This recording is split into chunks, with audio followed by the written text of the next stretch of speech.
ହୀରାକୁଦ ଅଞ୍ଚଳ ଘରେ ପଶି ଚୋରି ଘଟଣାର ପର୍ଦ୍ଦାଫାଶ, ଜଣେ ଗିରଫ, ସୁନା ଗହଣା ସହ ବିଭିନ୍ନ ସାମଗ୍ରୀ ଜବତ। ହୀରାକୁଦ ପୁଲିସ ଦୁଇଟି ଚୋରି ଘଟଣାର ପର୍ଦ୍ଦାଫାଶ କରି ଜଣେ ଅଭିଯୁକ୍ତକୁ ଗିରଫ କରିଛି। ଗିରଫ ଅଭିଯୁକ୍ତ ହେଲେ ପପ୍ଲୁ ଓରଫ ପ୍ରବୀଣ କୁମ୍ଭାର, ବୟସ 22 ବର୍ଷ, ପିତା ସ୍ୱର୍ଗତ ରାଜେଶ କୁମ୍ଭାର, ଗ୍ରାମ ଭାଗାମୁଣ୍ଡା, ବିହାରୀପଡ଼ା, ଥାନା ହୀରାକୁଦ, ଜିଲ୍ଲା ସମ୍ବଲପୁର।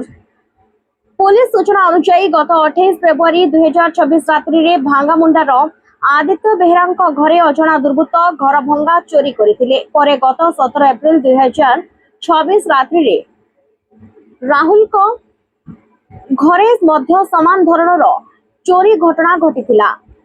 एने हीराकुद थाना रे दुईटी पृथक मामला रुजु होइथिला। तेबे तदंत समय हीराकुद पुलिस उभय मामलार तदंत करी अभियुक्त पप्लू और प्रवीण कुम्भार को धरिथिला। पचरा उचरा बेले अभियुक्त चोरी घटना रे संपृक्ति स्वीकार करथिले।